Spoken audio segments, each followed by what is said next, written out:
Hello, I'm Ed Glazer of Dark Maze Studios and the director-producer of Ninja the Mission Force. And I'm Megan Rochelle, the writer of Ninja the Mission Force. As longtime fans of the Godfrey Ho cut-and-paste ninja movies, we both always wondered what it was like to be a part of the crazy, colorful ninja world of IFD films. And as luck would have it, we're here today with Andy Chworowsky, who was an actor and a dubber of these unique films. You might know Andy as the cop in Ninja the Protector, who famously asks, Black Dog said something about a ninja. What's a ninja? Just a fairy tale. They don't exist. And it's a role he was kind enough to reprise in our Godfrey homage parody series, Ninja the Mission Force. Well, Andy, thank you so much for sitting down virtually with us. Oh, my pleasure. Where are you from originally? Milwaukee, Wisconsin. Really? That's where most of the the big stars in Hong Kong came from. At least one. The only one we care about. Exactly. Or know about. So what brought you to Hong Kong? I was 10 years old when we moved here. My dad, he still is a preacher. He was a missionary then. Came out here to convert the masses. I think it was about in 1973. So my folks lived here for about 8 years, and when I finished high school, I was already dubbing movies, and to my inexperienced mind, the money was fantastic. So I said, why don't you go back to the States? I'll stay here, and I did. How did you get into the dubbing business? I don't even remember. A friend in high school met some guy that was doing this. I mean, there used to be a lot of it here because it was cheap to do it here. So that, movies like this didn't warrant sending them to a proper dubbing studio in Rome or Hollywood. And so there were a bunch of teams, and there was an awful lot of this content that was being pumped out of Hong Kong.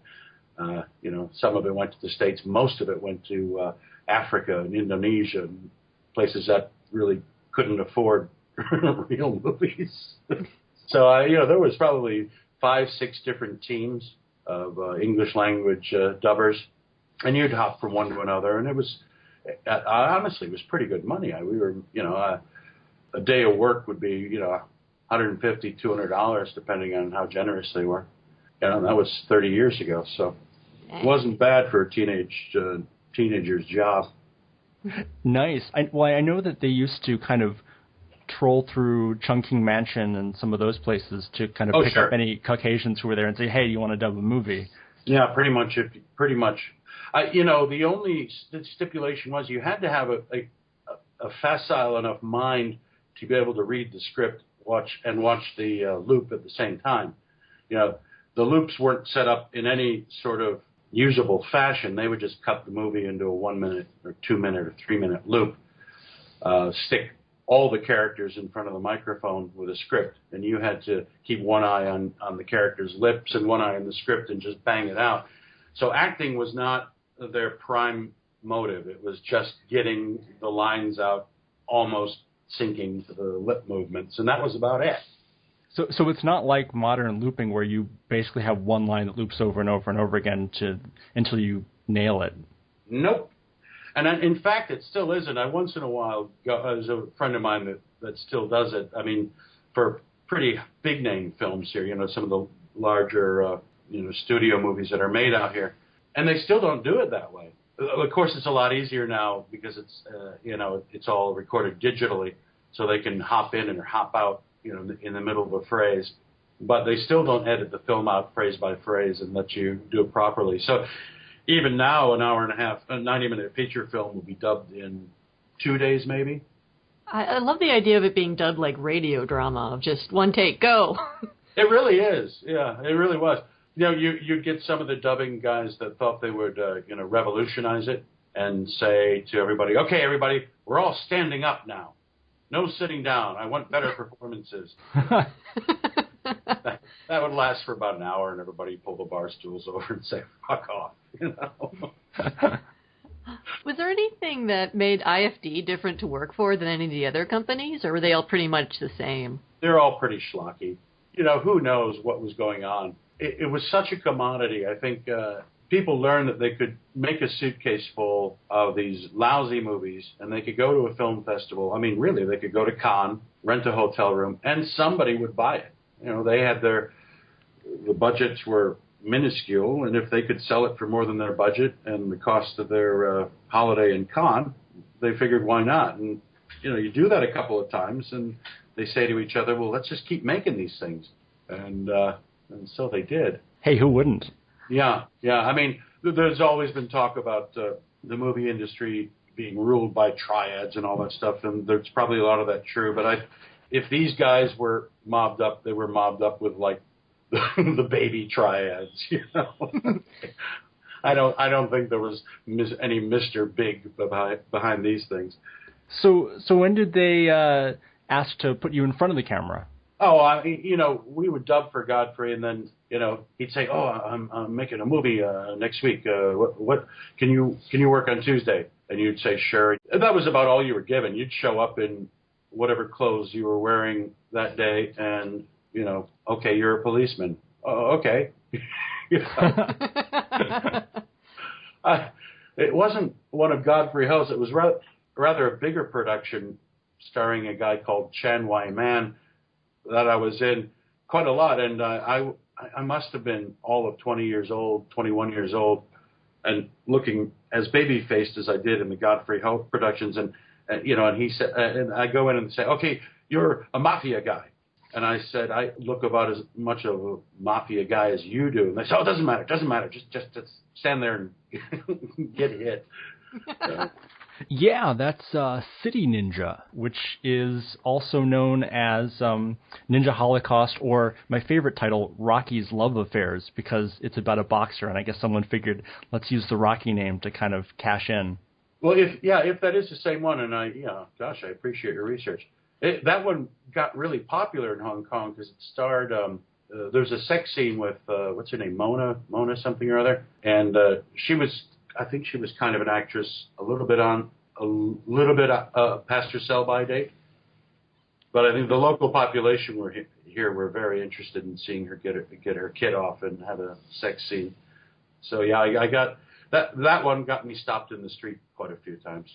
Oh, that's great. Well, no, and there was no real research. It was we actually came across the film and watched it, and Megan and I both immediately said, "Hey, it's the guy from Ninja the Protector." Oh, wow, bless you. Wow, you have an encyclopedic or photographic minds, I guess. Well, I remember the first time I got kicked in the face by Chan Wai Man. Everything's going on in Chinese. I have no idea what's going on, and I'm placed in front of a pile of boxes. He comes up, he lifts his toe, his leg is totally straight, lifts his toe like a ballerina up to my nose, tickles the edge of my nose with his toe, and the only English I heard that day was, "Don't move." Oh, my goodness. And he swings around in a full roundhouse kick, and his toe, just brushes the edge of my nose. The guy knew what he was doing, and I flew back into the boxes, and they thought it was all fantastic. Oh, but that must be terrifying. Well, yeah, especially because I'm sure they had nothing like insurance or anything like that either. Or bandages. Yeah. The IFD films were usually created by filming scenes of Caucasian actors like yourself and splicing them into unrelated films to which IFD already owned the rights. Yeah. How much did you know about how your scenes were going to be used? It sounds like maybe not a lot from what you've already mentioned. Right, almost not at all. In fact, as you may have guessed, there was only the suggestion of a script when you get on set. The script, for one thing, would be written in sort of twice translated English. So we would sit there looking at it saying, what the hell does this mean? For one thing. And then Godfrey would sort of explain the plot in his kind of hyper babbling way. And then we'd sort of make it up on the spot and try and figure out for him what he wanted. Really, the only time I sort of found out what he was going for is when I'd see the thing in the dubbing studio, when we'd come back a month later or when it was edited. But even then, as you know, they really, really don't make sense. There's the merest hint of a suggestion of a plot somewhere in there. But no, it was very much making it up as we went along. We really tried to figure out what he was going for and give him something to work with, but it wasn't so easy. And poor old Richard Harrison, I mean, he was a very nice fella, and I think he was living in Rome at the time or something. And he would tell stories about, I guess, when he got better parts than this. But he was certainly seemed like all the dreams had died by then. He has been pretty vocal about not being particularly thrilled about the Godfrey Ho period in his career. I think, yeah. But as far as I know, I think Godfrey brought him out here twice, maybe more than that. But I think he probably never knew that all these scenes were going to be cut into, a dozen different movies. So I think there was probably a little subterfuge there. Speaking of Godfrey Ho, I mean, what was he like as a director on set then? Well, it was sort of like being directed by the accountant of the company. I mean, he so didn't know what he was doing. I guess the closest thing would be if about a whole bunch of, this is kind of an insult to 10-year-olds, but, if a bunch of 8 or 10-year-olds got a hold of, Grandpa's Super 8 movie, said, okay, let's do this. Okay, let's do this. Oh, no, you're this, and I'm this, and then, okay, you stand there. It was very much that. You notice he had a real predilection for symmetry. If anyone ever met, they would stand in a perfect circle, spaced out. Oh, yes. These are just sort of random impressions, but honestly, I don't know. I don't know when and how he thought he could ever make movies, but he just went out there and did it. So I guess more power to him for that. I wouldn't have that self-confidence. Did he sort of collaborate with the cinematographer or the anyone else there? Because I know there's a lot of camera motion in his films. There's a lot of really complicated action, even if the fights are silly. There's a whole lot going on in them. Yeah, I think you're right. The cameraman would have been one of the old pros, that would have worked for Shaw Brothers or Golden Harvest or something. So in that respect, yeah, the cameraman would probably know the moves and how. And the guys that went in the ninja suits for the fight scenes, they obviously weren't the Westerners. They were the guys that actually knew how to fight, the Chinese guys. They knew what they were doing, as far as the fighting goes. They had to, otherwise they would have hurt themselves. So I think, the one thing that the cameramen, I think cinematographer is a stretch, but the one thing the cameramen knew was how to put together a fight sequence. So in that respect, I'm sure Godfrey just handed it over to the stunt doubles and the cameramen and let them get on with it. He sort of sounds like a Hong Kong Ed Wood, where he hires competent people, but he himself is not necessarily in charge of them doing things right. Yeah, I would say so. I think probably without the charm or the enthusiasm of Ed Wood, but certainly with the self-confidence of, okay, it's okay, no problem, that's fine, yeah, good, let's move on, Oh, that's great. I never saw him sitting at a Steenbeck editing, but I don't know who the editor was, but it must have been an awfully big job to put these things together in any sort of cogent fashion. I would imagine.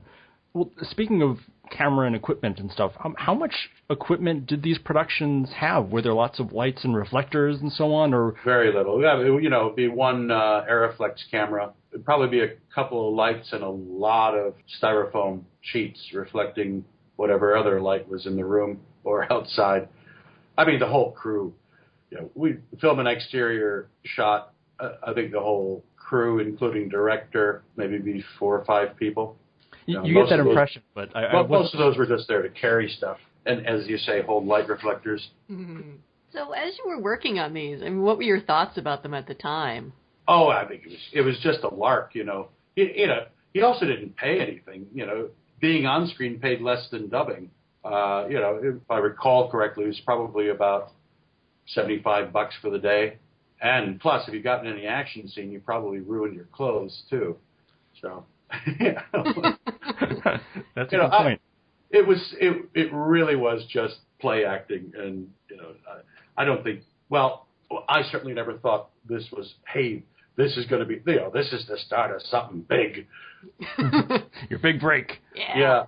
I fear there were people in those films. Some of the, as you mentioned, the world travelers out of Chungking Mansions that thought, hey, I'm going to break into the movie business here. But I think most of us recognized it for what it was. I think that's one of the reasons, we recognized you when you popped up in another movie, because you could tell the people that were having fun, and that energy really comes through. And that's part of the charm of us watching these now is, oh, yeah, that guy, he looks like he was having fun that day. That's always great to see. Yeah. I remember that other movie that you mentioned with Chan Wai Man, there's a scene where we kidnap some guy and I drive him up in a Mercedes. And I had no driver's license at that point. And you were the driver. Oh, yeah. Yeah. And we drove along one of the windiest roads up the Victoria Peak here, filming this. And I looked back on that and I said, boy, I could have killed everybody there. Oh, that's great. Well, we talked a little bit before about Richard Harrison, and you worked with him on both Ninja the Protector and Diamond Ninja Force, which is the one where you played a bad guy. What was it like working with him? I mean, what kind of guy was he? What was his attitude on the set? I know that he's since kind of spoken out against the films, but was he fairly positive on the set? I think he was. I would probably describe it as stoic. I think he was enough of a professional to say, well, look, I'm here, I'm getting paid, I just got to get through this, I think, bless his heart, I don't think he ever argued or shouted or anything like that. I mean, you look at the ridiculous costumes they put him in, the white headband with ninja printed on it is my favorite, Oh, yes. Because you wouldn't be able to tell it was a ninja without the label across the forehead, right? Of course not. And the picture of the ninja between the words ninja. Well, exactly. And the ridiculous eye makeup. I think he just sort of sighed and got through it. He was a very soft-spoken, pleasant fellow, when you're waiting around the sidelines. And, he was awfully handsome, too, I mean, he really had movie star looks, and I can't really comment on his acting ability because I don't think his voice was ever his own at the final product. Right. These were all shot silent, and that's another name, John Culkin. I think would almost always dub his voice. John Culkin still works here also for radio television in Hong Kong. He's a DJ on RTHK still, but so. It's hard to tell. I think Richard Harrison was a decent, nice fellow that needed the work, I think. Mm-hmm. So what were you doing with yourself when you weren't on set? Well, the dubbing was fairly full-time for a while. I finally sort of had enough of it. It's really quite soul-destroying work, You realize I'm involved in nothing that benefits mankind at this moment. But I think, let's see, when was it? About 87, I think I finally packed it in. I went back to the States for a year and then came back here and was hired by a new restaurant company. And then that's when I sort of switched into a different line of work. Worked for them for a while. And then went back to the States again and went to college. I went to hotel school and then finished that, and I came back finally to Hong Kong in 96 and then started my own company in 98 and a restaurant company called Fat Angelo's, and that's what I'm doing now. So what kept bringing you back to Hong Kong? What was the main appeal for you? Well, I moved here when I was 10, and I think it just got under my skin. As I said, I spent time back in the States, and I don't know, the lifestyle here is a little more fun than anywhere I was in the States. I actually lived near L.A. for a year, and I don't know where you guys are, but I think L.A. would be a nice place to live if money was no object. But that year, money was quite an object, and I really didn't enjoy it at all. Yeah. So, we're actually based in Illinois, so when you said you were from Wisconsin, we sort of gave each other a knowing nod of, I understand Hong Kong more now. Mm-hmm. Excellent, yeah. But I don't know. I moved here when I was 10, and it just became normative for me. So this was my hometown, and every time I lived in the States, I really felt like I was in a foreign country, and always finagled a way to get back here. Well, it seems like there really was kind of a hodgepodge of people with very different backgrounds involved in these IFD films. Oh, sure. What was it like, or what were the rest of the cast and crew of these films like? Well, as you say, from everywhere. I mean, back then, Brits could come here without a visa.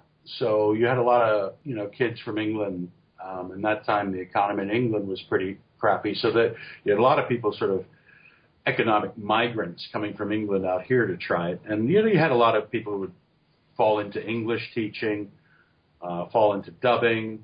But that isn't to say they didn't have other talents. So, there's a lot of people I know that, got picked up to do these bits and bobs of dubbing or acting and then went on to do other things, some more successfully than others. And so, I would say most of the people on our teams were English or Brits on the dubbing teams.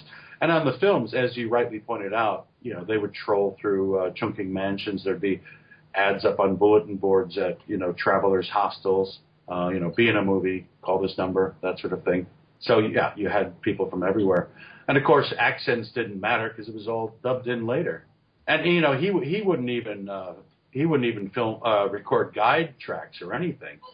So when it came to writing the dubbing script, whoever the lucky bastard was who had to do that, he had to make it up as well because you often couldn't tell what they were saying because the script wasn't accurate anyway. So, so you were just winging it. Somebody was just winging it. Oh yeah. Were there any, with that many, especially Brits and then locals working on these, I know language must have been a barrier. Were there any just sort of culture or personality clashes with that many different types? I'm sure there were. I don't think that was a big problem. And Godfrey Ho spoke English in a fashion. I would say probably none of the other crew would speak English. If you had a scene with a local person, you would just deliver your lines in English, and he would deliver his lines in Chinese. And it didn't, of course, it just didn't matter. You sort of knew kind of what he was saying, and you were told, say this line. No, say it louder, and then fight. The ninja version of a spaghetti western. Very much so. Very much so. Yeah, of course, the old Trinity movies and such, I think it was only the stars that were speaking English, and then even Terence Hill and Bud Spencer spoke it with an Italian accent. Mm-hmm. I don't know. No one was I don't think anyone was under any illusion that anything we were doing was any good. So you just went with the flow, and did what you were told. And if it weren't for YouTube, we would all have forgotten about them. Well, YouTube and those giant 50 movie pack collections that come out from Mill Creek and those other companies. Sure, but the distribution of those is probably not quite as wide as YouTube. No, that's very true. It's a fairly niche market of people that pour through those things, I think. Yeah, I guess that's fair. Yeah. So we talked a little bit earlier about the film City Ninja, which has a bunch of other titles, but that was one that you did before IFD? I don't know. Oh, okay. The one where I was the mafia guy? Yeah. Right, that's the one. Yeah. Honestly, I'm not sure where it falls in the chronology of my life. It was in amongst that. It was probably earlier, but I don't quite recall. Was that one different from working with IFD? It was a little bit more. It was a little bit bigger budget. Yeah. They had they definitely had. They had sort of nightclub scenes with 60 or 70 extras, and they had cars and explosions, and the star in that Chen Wai Man was quite well known. He's sort of a second tier star, but he was very well known in Hong Kong.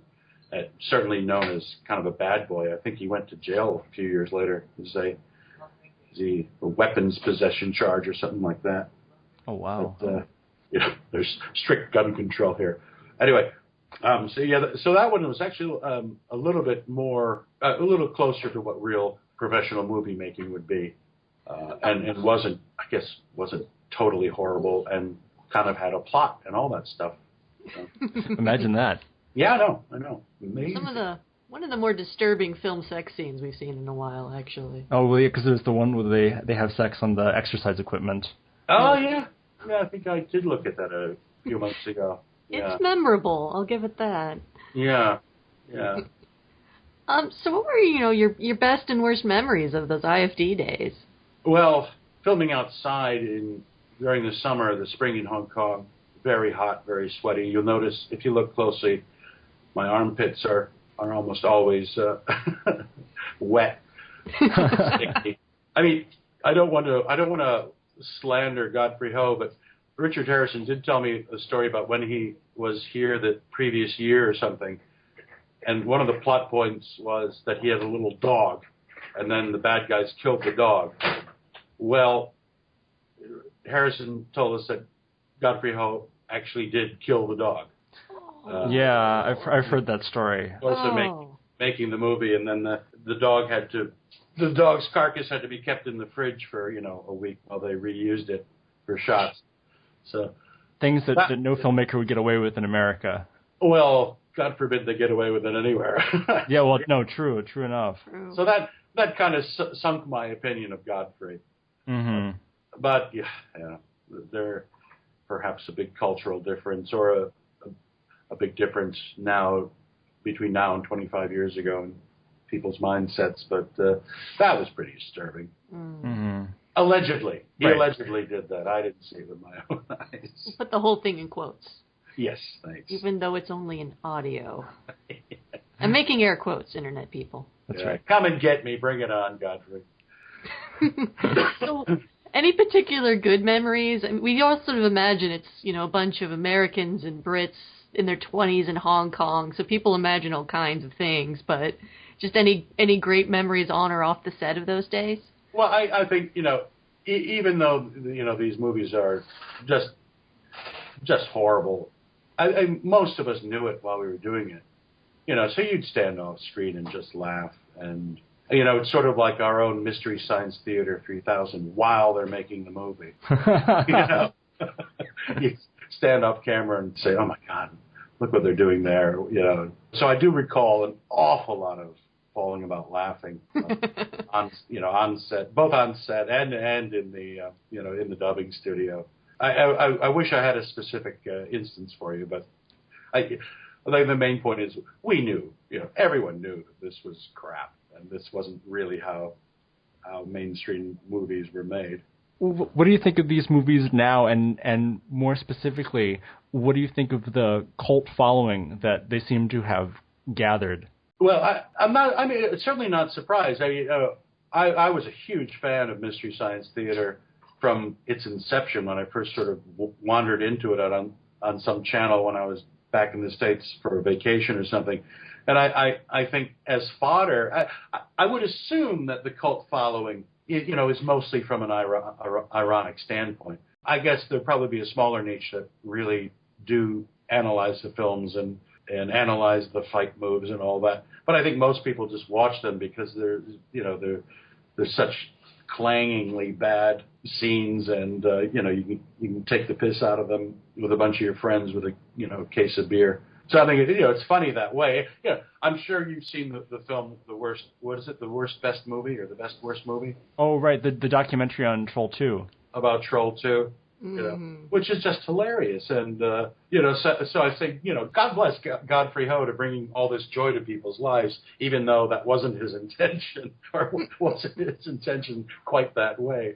We sort of made joyful faces when you mentioned Mystery Science Theater 3000. Everyone that's ever done anything with Dark Maze is a huge fan, and we do get together and watch these.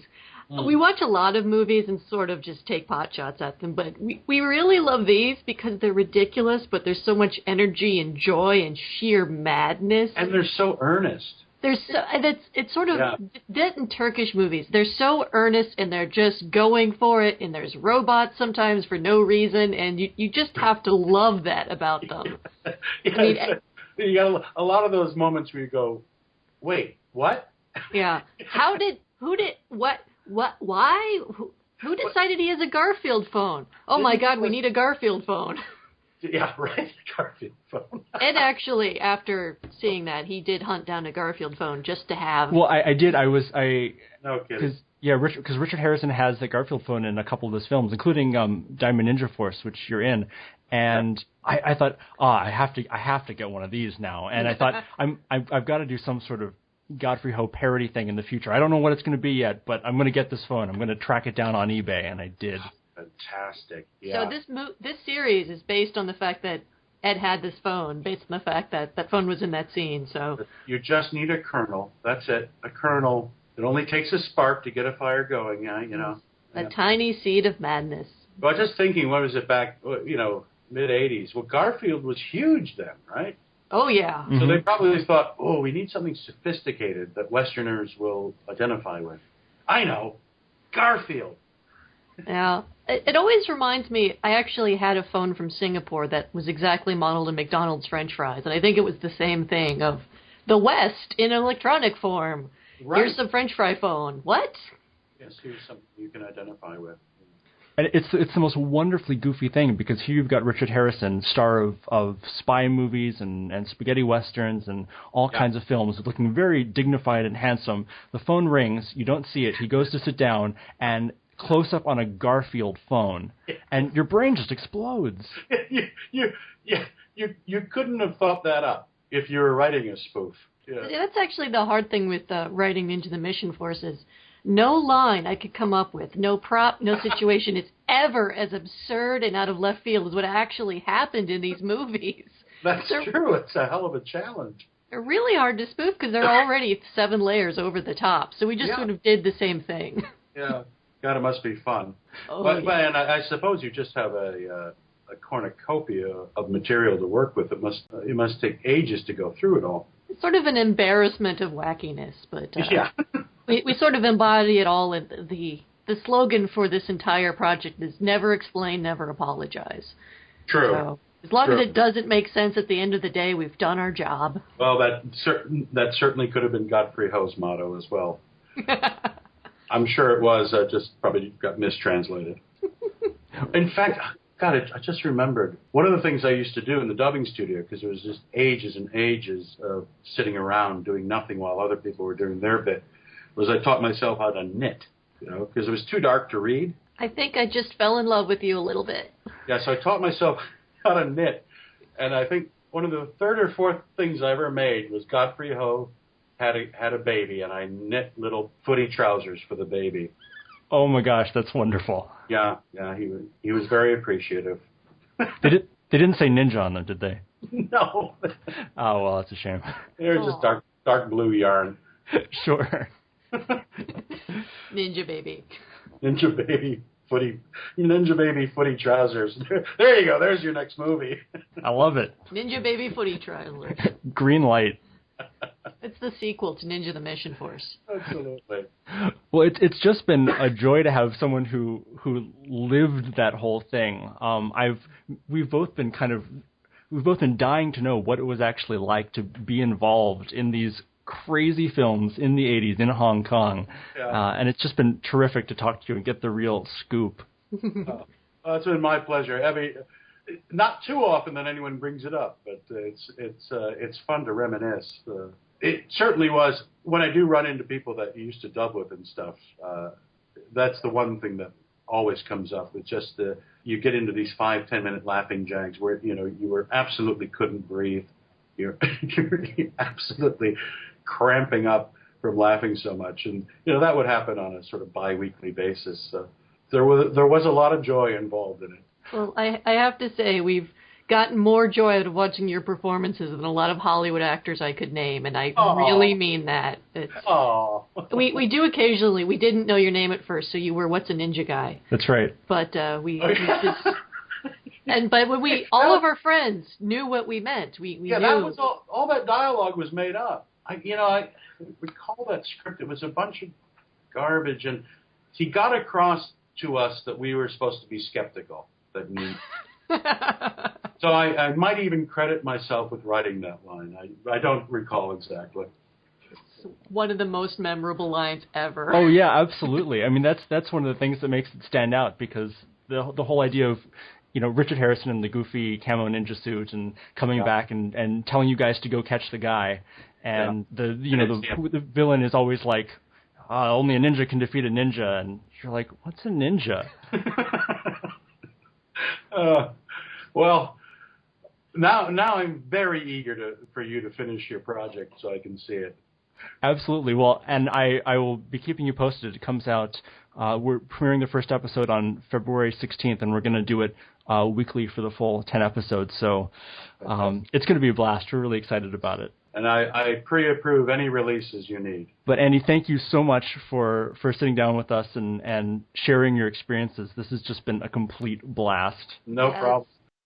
That was Andy Chworowsky, and you'll be able to hear Andy again in the English dub of the upcoming Hong Kong action film Naked Soldier, where he voices kung fu superstar Sammo Hung. Ninja the Mission Force can be seen online at ninjathemissionforce.com.